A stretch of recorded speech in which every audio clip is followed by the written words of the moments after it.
Welcome to Nightingale. We'll help you to navigate your STEM career. Brought to you by KCL Women in STEM. Welcome back to the third episode of Nightingale, helping you navigate your STEM career. I'm Manel, and today I'm joined by Shelly. Shelly is a CEO and founder of Alphastute, an attorney at law, and she has earned her PhD in Public Services Management from the King's Business School in 2020. Shelly contributes to the delivery of higher education and helps to coach and mobilize men and women from all backgrounds to pursue their professional and personal aspirations. She currently works as an application advisor within the Natural Mathematical Sciences faculty at King's College London. Hey, Shelly, thank you for joining us today. How are you? Thank you for having me. I'm doing well. Great to be here. Good. So, Shelly, can you tell us more about your background?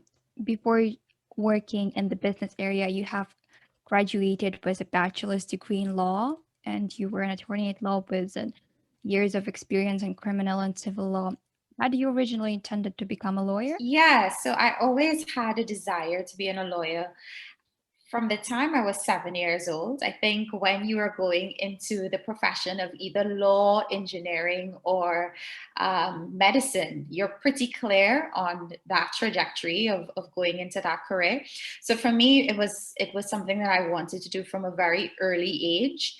And I just dedicated myself to getting good grades, getting into the university that I wanted to go to pursue law.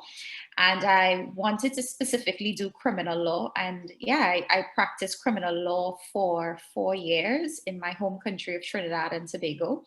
And after doing that for 4 years, I was ready for a little bit of a change. I guess that's the intellectual desire in me to pursue further education. And that's how I ended up in business and academia. Yeah, actually, can you tell us more about when you were completing your PhD at King's Yeah. and a little bit more about your involvement with careers as well? Absolutely. So, I guess for people who are listening, it's really important for you to just kind of know that it's okay for you to switch things up and change course if you want to, and to be very inquisitive and explorative with your career. So when I finished 4 years of law, I realized that I had an intellectual curiosity for research. I was always very good at research as a lawyer, but after a while, it can get monotonous because you're kind of researching the same things. And I wanted to further my education. So I decided to actually leave law entirely and jump into business. Now, for me to do that, I knew that I did not have a business background. I had a law background. So I decided to further my education, and I did that at the University of Edinburgh. And I did a master's in international business. Now, I kid you not, I was actually the only student in that cohort that had a law background. Everybody else came from business.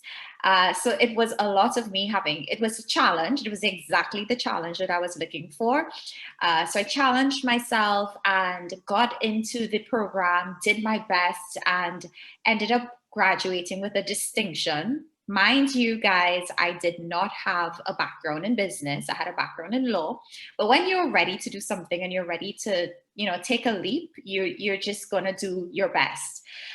So I was able to actually get my master's thesis published in a really good journal. And that's when I realized, wow, Shelly, you're pretty good at research. I mean, if you can do this master's, then maybe you can do a PhD. And that's how I realized that maybe the PhD is something I should try my hand at. So I created a research proposal. King's was one of my top choices to do my PhD because it's a very research intensive university. And I applied to 3 universities, got accepted to all 3, as well as got offered scholarships for each 3. And I chose King's as my top choice. That is very impressive, and especially considering the very different background that you came from law and way up to earning a PhD. What is that you are doing with careers and employability at the moment at King's? Yes, I guess, well, because of my success in career transitioning and because of my success as well in really taking up space in academia, I wanted to work with students to share my experience and also to just help students, perform their best when it came to jobs. So at the beginning of my PhD, I decided I wanted to work with the Careers and Employability team, and I became an application advisor. And what an application advisor is responsible for is supporting the student community with their job applications as well as their academic applications. So anyone that wants to further their education and they need to prepare their CV, cover letter, personal statements, we tend to help with this. What I now do, that was 4 years ago, what I now do at the Careers and Employability team is my responsibility is to students who are seeking a chemistry or a tech placement. So I serve the natural mathematics and sciences students and really make sure that they are competitive and that they are pitching themselves for a highly innovative role. That is great. That sounds really interesting and fascinating, especially that you are specializing in the area where students are mostly underrepresented and they usually don't have enough resources to find those opportunities. And have you ever experienced any prejudice or discrimination towards yourself while you were working on your PhD or when you were studying before? And if so, how did you overcome it?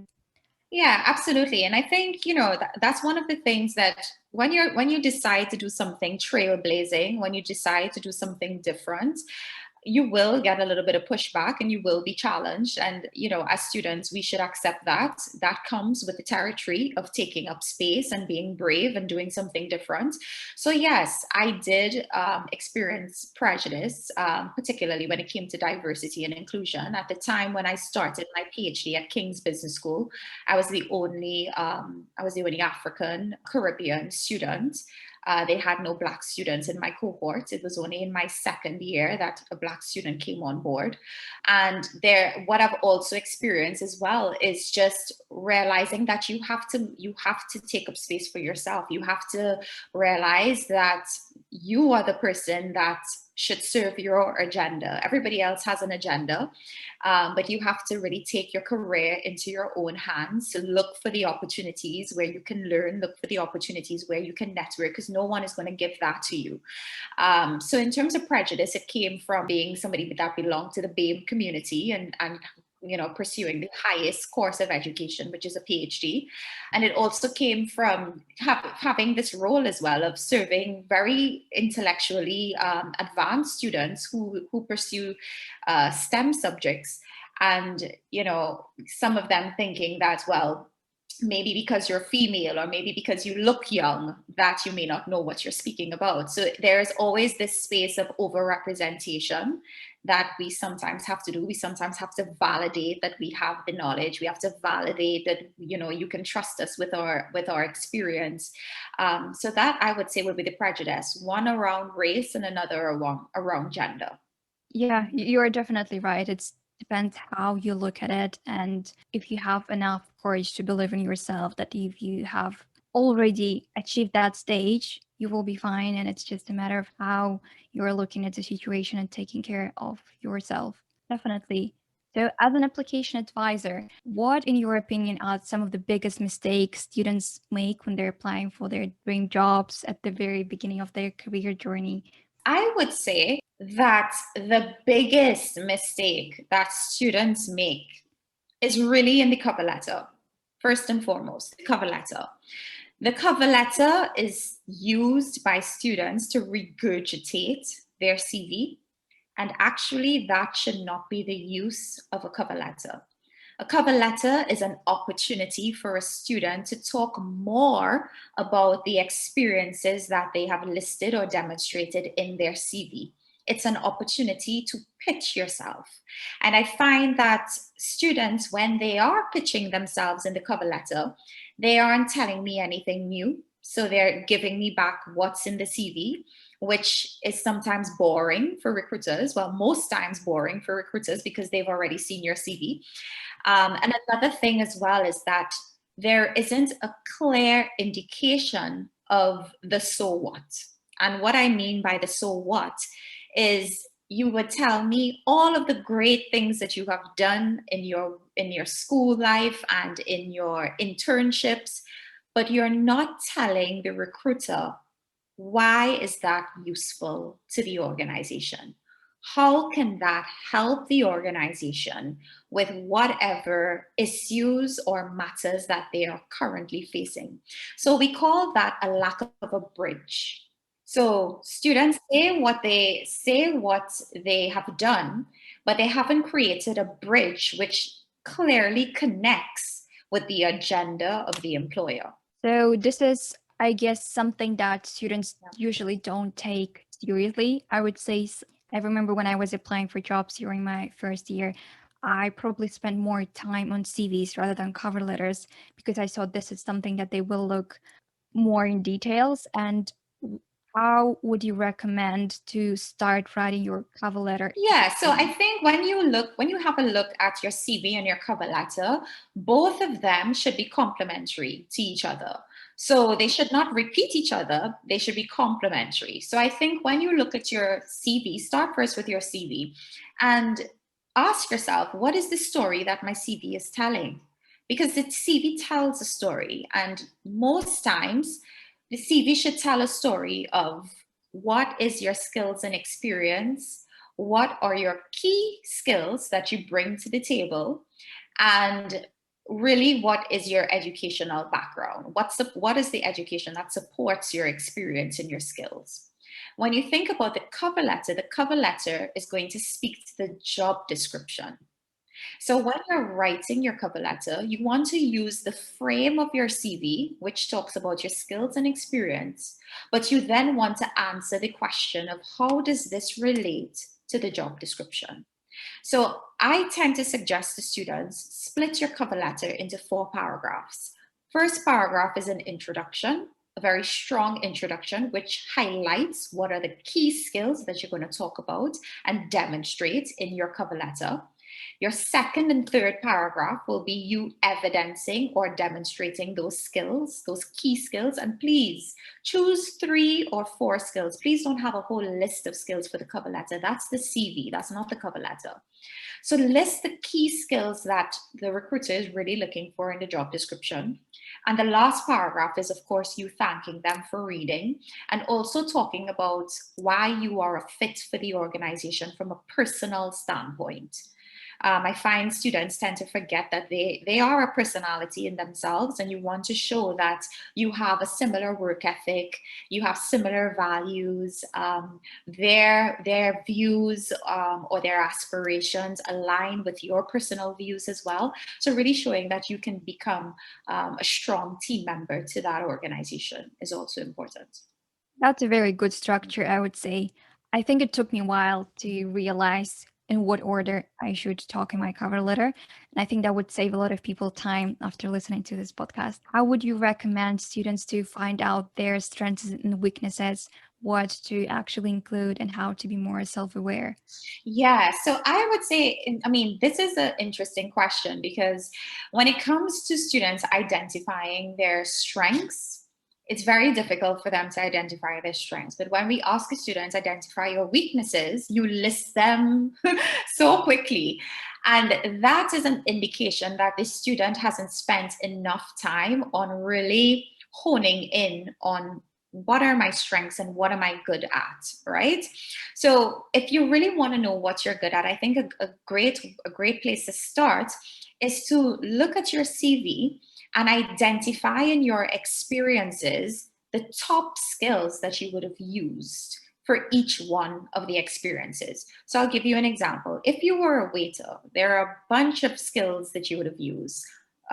Communication, customer service, interpersonal skills, financial management, if you had to deal with money, working in a fast-paced environment. Those are a bunch of skills you would have used. But I'm sure out of all of those skills, there is one in particular that you used a lot.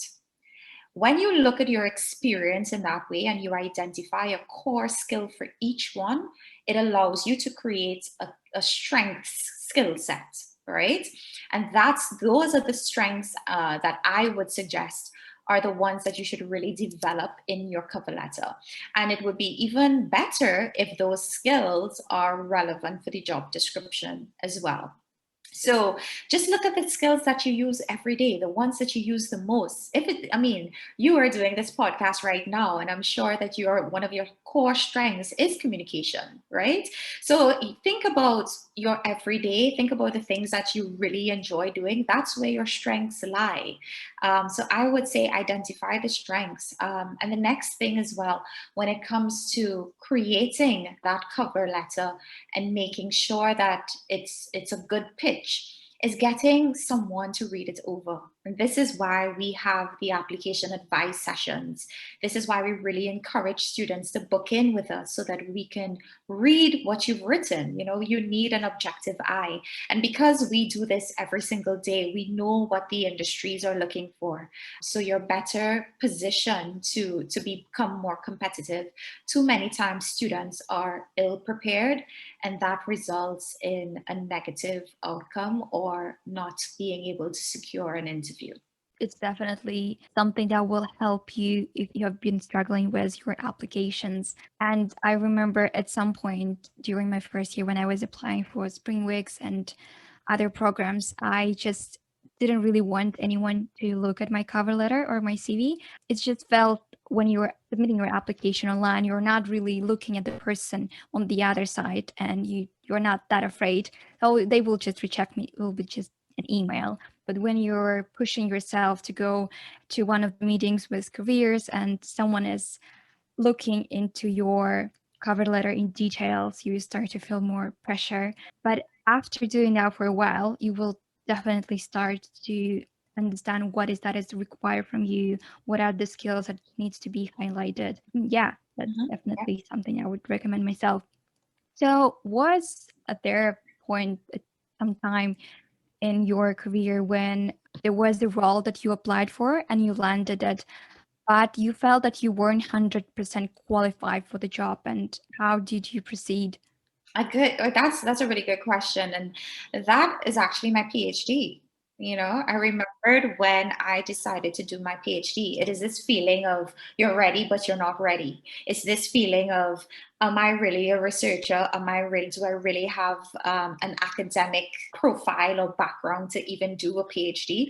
And I remembered that when my first week of landing in King's, I felt a bit out of place, because I came from a background of law. I was a practitioner, and here I am rubbing shoulders with academics and rubbing shoulders with researchers and people that have a very pure academia background. So for me, the way that I've pushed forward with it is first understanding and appreciating that I earned the spot. And I think we don't give ourselves credit enough, particularly students. We don't give ourselves credit enough. We always think that we need to be perfectly ready to take a jump or to take a risk. And I would say to you that, you are never going to be ready. Being perfectly ready means that you know it all. And no one knows it all. The top of the top CEOs, the presidents, they don't know it all. That's why they have aides. That's why they have teams that help them. So you're really, procrastinating and prolonging your success when you sit there saying, I need to be the best. So for me, it wasn't a matter of I need to be the best. I found comfort in appreciating that I secured this spot on my terms. I secured the scholarship on my weight, and now I am ready to learn with the opportunity that I've been given. So it was just giving myself a little bit of grace and being kind to myself and saying, you know what, I've gotten this far, and it's okay if I fall, it's okay if I stumble, but at least I hold a position where I can learn. And that's what I would suggest to students. Don't wait until you are perfectly ready, because there is no other time than now. So just go for it. Yeah, definitely. I think for some people, just to make sure that they're perfect and there's some sort of imposter syndrome is stopping them from getting that job that they are actually are qualified for, they're just not confident enough that they will be great fit for that particular role. Can you also give us some tips for students who are considering to pursue a master's and a PhD program? And perhaps how did you know which university and which programs you wanted to apply for? Would you have been happy to go to a different university for some reason you haven't got that offer? Right. So I guess, I mean, with further education, and I mean, I've done the highest level of education, which is a PhD. So that was a lot of selecting different universities from bachelor's to master's to the PhD. And I think one of the things that I did, and I would highly recommend it to students is before you choose a program, before you decide that you want to further your education, ask yourself, what is my career destination? What is the career aspiration that I have? Because I find that we have a lot of students that select courses or programs without a clear understanding of why they're doing it or what they want their future to look like. So you have a lot of students walking around with unused masters, right? So they do a master's and they find there's no way that they can use it. They find no jobs, right? So I think that we need to get back to this place of understanding the why behind the pursuance of education. Pursuing education is to get a job that we like, right? It's not to get a job that our parents said we must do. I mean, some people might be in a situation like that, but ultimately, you want to have a return on investment on your education that is fulfilling. And that's the first thing that I would say. What do you want your return on investment for your education to be? So for me, I knew that I wanted to go into business and academia.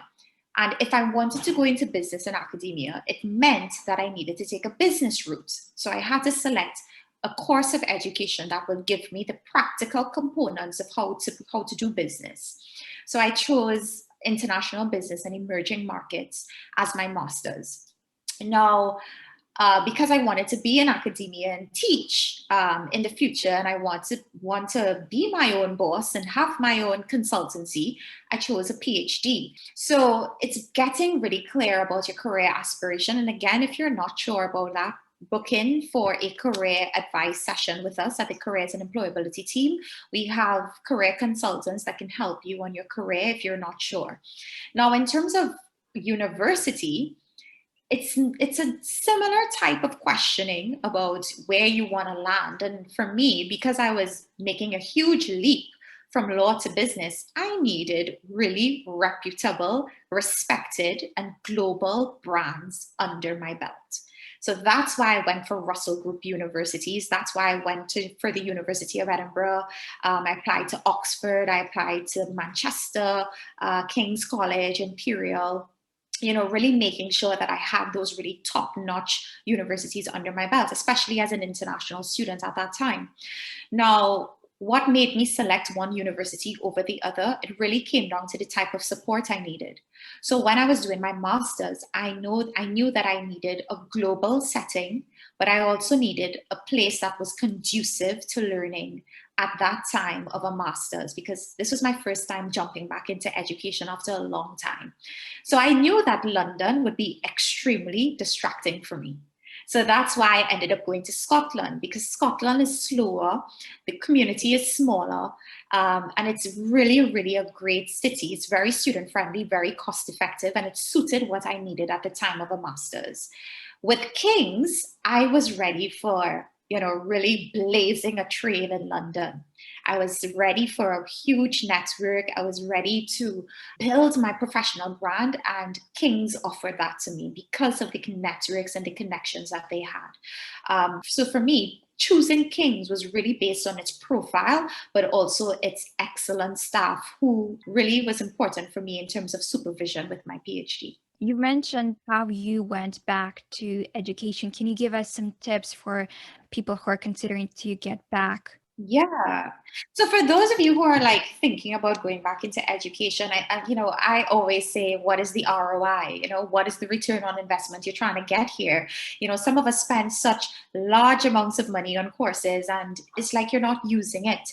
And especially in this virtual world where education is so fast, everything is being updated so quickly. I would say it depends on, what stage of your career you're in. If you are somebody that you're already in the field of STEM, and let's say you want to develop your skills further, you might want to do something like executive education, or you might want to do a professional certification in something rather than doing an academic program. But if you are still early on in your career, let's say you are a bachelor student and you really want to dive into a specialism, a master's is excellent for you. So it all comes down to at what stage you're in, as well as what is the type of experience you're seeking, what is the type of knowledge you're trying to enhance. That is what is going to really help you with making a determination. Do you think you somehow looked at your education differently when you started doing your PhD and master's comparing to when you were just a bachelor student in your early 20s? Oh yeah, definitely, definitely. I think, well, first things first, there's always that parental pressure. Let's like talk about it. Let's talk about the elephant in the room. There is that parental pressure. And I think that students, we don't talk about that enough. And I think that we have to find a way to persuasively engage with our parents and let them know that, some of the very noble professions that they think are noble are actually not very suited for you or your mental health, or it's not suited for your skill set. So, I mean, when I was doing education at my bachelor's level, it was all about parents and expectations and meeting their demands and that sort of thing. But then when thankfully, at least I loved law at that time. So it was something that I loved. But when I started to further my education from master's thereafter, it was really more around what were the things that I was really enjoying and I was really good at. And I knew for me, it was more around research. I really enjoyed research and I really enjoyed writing. So for you, for somebody who's listening, it might be numbers and it may not be writing. So you may not further your education in a field that requires you to do a lot of research and communication. You might do more numbers. So it's you starting to really own your skills and own your strengths. Because I think when you begin, especially at your bachelor's level, you're not really owning anything. You're kind of just taking what you get, and kind of just leading yourself blindly. But by the end of your bachelor's, you're in a much more informed space to say, I like this and I don't like this. And I would really say for students to don't let your education be a waste. Really love what you do, love what you study, and find a high level of persuasion in talking to your parents about it. And parents are really interested in knowing about careers. So please don't go and say, well, I like numbers and that's it. Really tell your parents, I like numbers and these are the types of careers I can have. If I do that, and this is how much they make, because parents truly want the best for us. They want us to have a great education. They want us to earn really good money. And if you can persuasively pitch what you like to them in that way, I think the pressure would be less. Yeah, definitely. And I think they kind of expect a lot from you because they're investing to your education and they really want the best for you, but they just sometimes have no idea what is it that you want. And sometimes they have certain vision of yourself that if you will become an engineer or a doctor, you will earn a certain amount of money. It's just something that they have been familiar with, and they are not really aware that if you open your own business, become an entrepreneur, or if you become someone in the technology space, this is something that is new and very exciting for you. Moving on from that, what do you recommend getting a real life work experience after receiving your bachelor's before going to master's and pursuing PhD? Yeah, absolutely. 100%, 100% yes. The reason why I say that, especially, and it's really important to say this because the trajectory to a PhD is really traditionally for persons who want to be in academia. So either you want to lecture, you want to teach, you want to become a professor. So it's a academic trajectory. So if you are sure that that's who you want to be, then by all means, you can go from a bachelor's to master's to PhD. One of the reasons why students should get some work experience before they move on to furthering their education is because you don't know what is out there until you experience it. You don't know whether you're going to enjoy it, love it, hate it, unless you get your feet wet. So sometimes we go through further education saying to ourselves, I want to one day become a banker, or I want to one day be a data analyst. And when you get into the role, you hate it. You do not enjoy it. And then you say to yourself, if I had only known. And that is what I think a lot of students suffer from, because there is not an opportunity to balance expectations.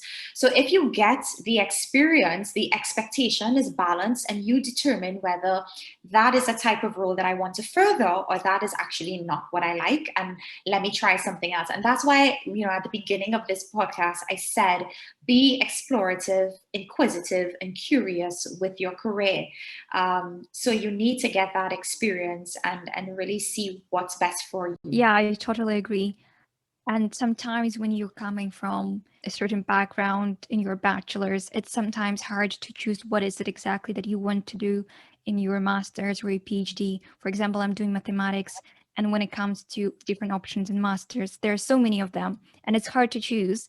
And you sort of don't want to limit yourself if you go to a certain degree and then for the rest of your life you will be working in that area. You want to try first what is it that you actually want to learn, because you will spend the whole year of your life doing this, and if you continue with a PhD 4 more years, you will do like an actual project. How would you say, what is it more challenging for you as your PhD or your master's? I recently had a conversation with one of the career consultants from your team, and some of them mentioned that their masters was way more difficult than their PhDs. Is it something that was a case for you as well? No, it's quite the opposite. Quite the opposite. I think the master's for me was pretty enjoyable, because I came straight out of being a lawyer. So I felt that I had a little bit of an edge, particularly when it came to group work and managing personalities. I've had experience with that as a lawyer. So I had a little bit of an edge and more control and ownership over my student experience in a master's. When it came to my PhD, however, I felt that that was a bit more difficult. And it really is because there's a lot of pressure on you as the researcher as well as the writer of your PhD. You are the person that determines what your research is. So while there is a beautiful and high level of autonomy, it's a double-edged sword, because if you do not get your data or your field work done, there is no one else to blame but me, right? So for me, I felt that that brought a level of pressure to the experience. And another thing that I would say about the PhD is that the PhD is truly a test of endurance. It's 4 years, 3 to 4 years of you pursuing a topic that you have to truly be in love with. That topic has to last the lifetime of your PhD. You can't figure out your PhD in 2 years. Then you might be wondering whether that truly was a PhD or not. So for me, it was really a matter of how much I love this topic and how disciplined am I to stay in this space. So you are also the CEO and chief advisor of Alphastute, and I believe the experience that you had was Kings and everything that you have done up to this point really helped you navigate and create your own company. And what was the reason to start this company, and how did you go about doing it and building your own foundation? Yeah, so I mean, with Alpastute, it really came from a place of me realizing that students would graduate and just have no idea what to do with their education. So it's like you have this beautiful storyline, but you just have no idea what is the title of the book, right? And it's because you're a little bit lost. And it's really another reason why it's that way is because the education is a bit incubatory. So you're in a space of systems, terms, structure, and when you leave that, you're kind of in open water. So it's like, how do you swim through it all and create something that, you know, is truly authentic to you? And I saw this time and time again. I saw so many students, you know, messaging me saying, I really admire your story. I really admire how you just took your career into your own hands. And I'm still lost in terms of what I want to do. And I just felt that this wasn't right. You know, students deserve to be more informed, and they deserve to have a career that really fulfills them, you know, really lights them up, because that is what is going to make you millions of dollars. If you want to be a millionaire, you know, you have to really want to get up each morning and say, I chose this life, I chose this career.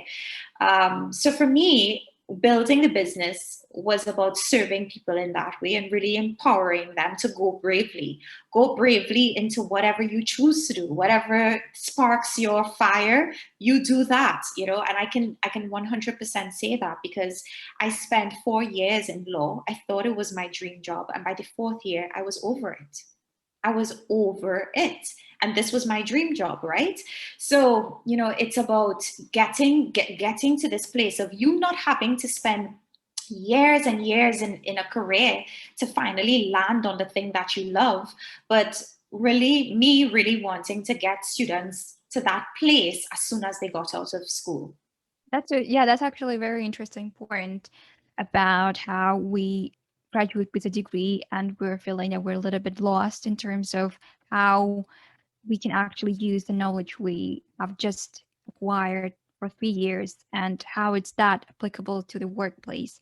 Because yeah, as you mentioned, we've been learning a lot of terms and theorems, and some of them just seem very abstract, especially when it comes to STEM degrees. It's a little bit hard to just to see what is it that where you can apply this knowledge and how you can turn this into something that would be useful. What you mentioned about how you felt that law was your dream career, but then you moved to a different one. Would you say that it's okay if at some point your perception of your career, sort of like a dream career, can change? It's okay to like shift from one area to another once you just find out that this is something else that you can do. It's just a time for you to move on and start something else. Yeah, I think with careers, you know, your career is a living, breathing, moving thing, right? And it's very dependent on where you land. It's very dependent on your environment and your context, who you work for, right? So for me, and you know, I've always had this spirit of thinking of your career as backpacking, right? So you're kind of climbing this mountain and you're stopping off at different points and enjoying the view and having a nice little tent there, and you know, just enjoying your backpacking time as you move along. So I see your career as that, and I would really encourage students to also see their career as not a landing ground, but really, you know, different pit stops, you know, because a lot of us think that, okay, we become a doctor and that's the end of it, you know, or we become an engineer and that's the end of it. No, that's not the end of it. That's just the beginning of it. There are so many different contexts for you to go into, whether it's a think tank, whether it's a hospital, whether it's private sector. You know, there's just so much different opportunities and different environments for you to be in. So, for me, when I decided to move on from law, it wasn't, I never looked at it as I was starting something completely new. I always saw it as me pursuing something that I was always good at, which was research. And when you think of research, you think of that skill set, research. That skill set is very important for a number of industries, whether it's law, whether it's business, whether it's health, whether it's a think tank, whether it's policy making. Research is everywhere. So I knew that even though my context was law, I knew that my skill was transferable. I knew that my skill was relevant. And I saw myself as that.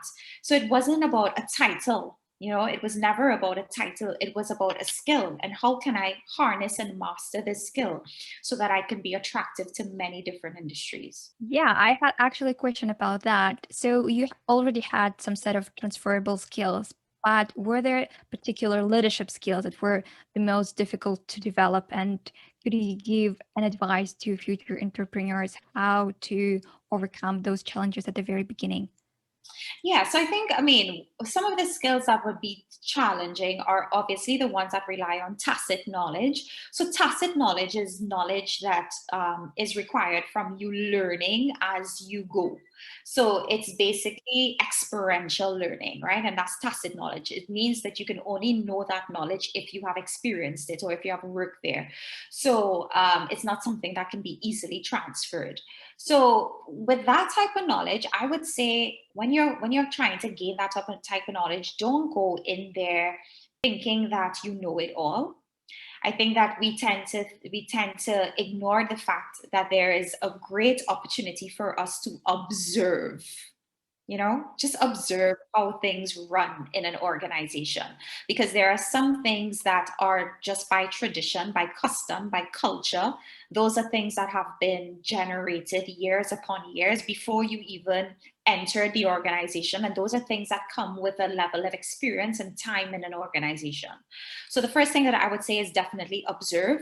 And the second thing as well would be to find somebody that you can ask questions about, who has been there for some time. So I would say getting not necessarily a mentor, but somebody who can give you insider knowledge about how we do things in an organization. So having an insider friend is what I like to call them, and somebody who can really tell you, well, at Google, we do things this way, or at Amazon, we do things this way. And that can really help you get a step ahead, especially as a newbie. Yeah, that's a good point. Mm. It's like when you're preparing for an exam and you have a study buddy, it's sometimes better to have someone who has slightly different knowledge. What tip do you think you would have benefited yourself about 5 years ago when you just started your own business and that you wish you had have known back then? I wish someone would have told me to start it sooner. To start it sooner. I really did procrastinate on it a bit because, like you students who are listening, I was waiting for the perfect time. But there is no perfect time. And I actually launched my business while I was doing my PhD. I launched my business in the second year of my PhD, and that was not easy. But when it's time, and I just wish that somebody said to me earlier, take a leap. I think with entrepreneurship or with any type of risk that you're taking, you've got to understand that out of 100 of the risks, 98 of them may not land, but one out of them will, and you got to just be okay with that. So it got to a stage where I was okay with, if I took this leap to build this business, I was okay if I fell flat on my face, because I knew that at some point I will stand, So I just wish somebody told me earlier so that I can fall a number of times and avoid the falls that I had when I was starting up. Yeah.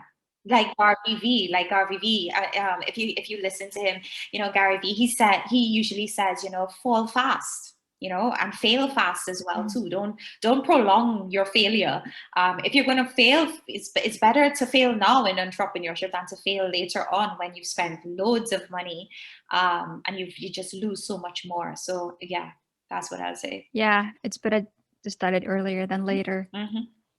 And did you always had that business idea in mind, or it came to you after like you failed a couple of times and then you kind of figure out that is what you want to do?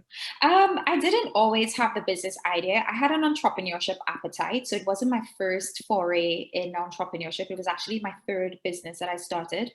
But it came from a place of me, again, seeing what I enjoyed. I really enjoyed working with students at the Careers and Employability team, and then realizing this is something I'm really good at. This is something that people are asking me outside of work hours. The fact that I'm even on this podcast is an example of that. I'm outside of work hours, doing something that I love and talking about something that I love. And that's why I was like, oh, this could be a business.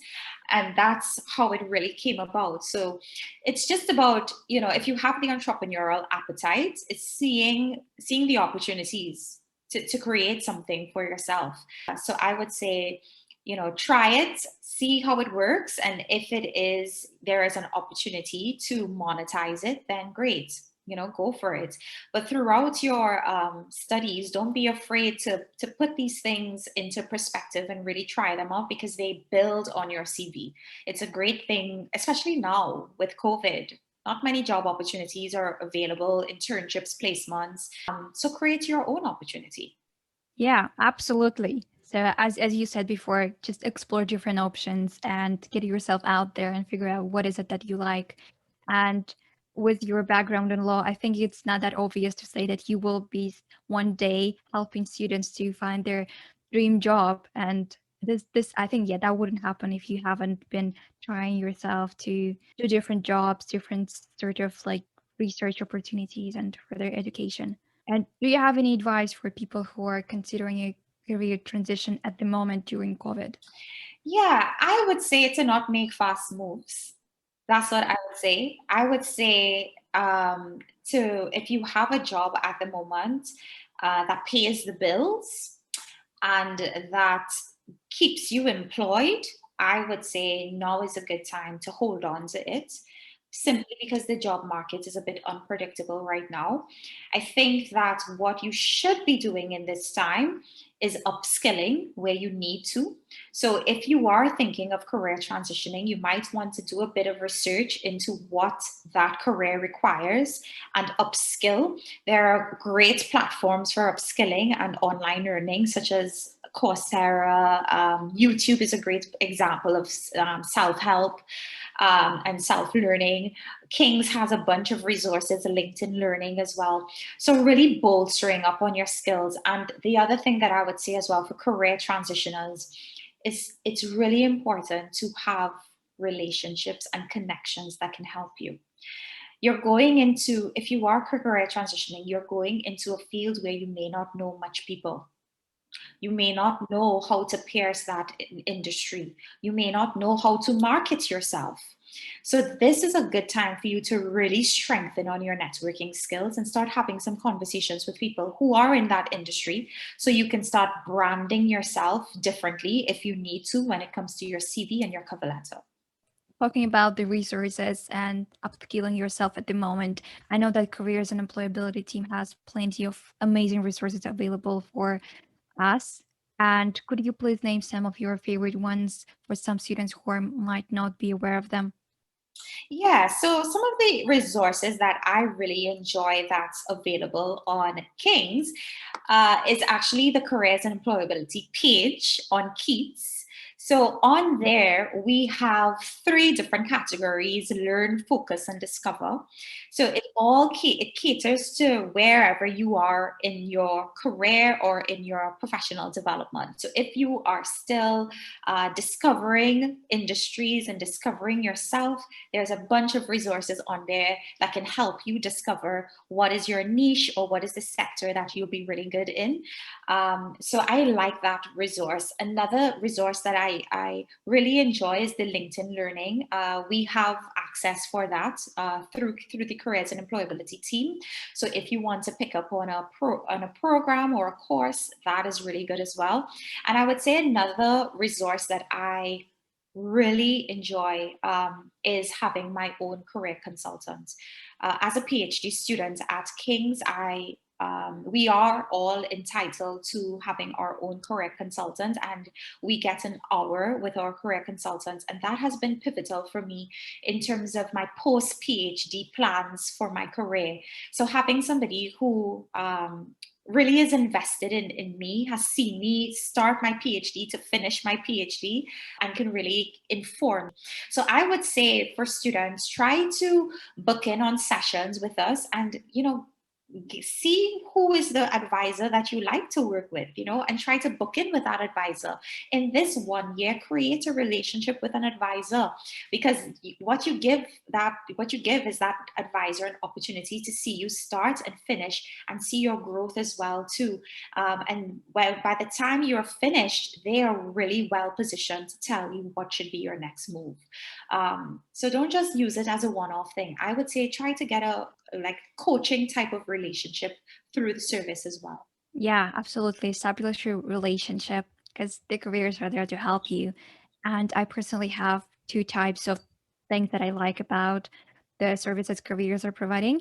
Number one, like a good starting point would be some of the resources available to sort of get to know your degree and some of the skills that are good for you. I know that there's at least on my sort of like a program page, I can download a short document which says what are the skills that come with my degree. So it's a good starting point for those who are considering to just start their CVs and cover letters. And also there are industry specific guides, which also a great starting point for those who are not really aware of the industry, but they just want to know it better. And absolutely, as you said, book an appointment. And if you haven't done yet and you're struggling at the moment with the pandemic now, and it's not too late to still apply for summer internships. Just have a chat with one of the amazing career consultants. And yeah, and also so many events available that you can just get to know some of the people from the actual companies that you probably want to work one day. Thank you so much for joining us and for sharing such an empowering speech and all the advice that you gave us. And have a lovely rest of the week, and we wish you all the best for the future. Thank you so much. Thank you for the invite, and best of luck to the students that are listening. Go blaze a trail and do what you love. Most important, go bravely. Thank you for listening to this episode of Nightingale. Tune in next time for more insights and how to navigate your STEM career.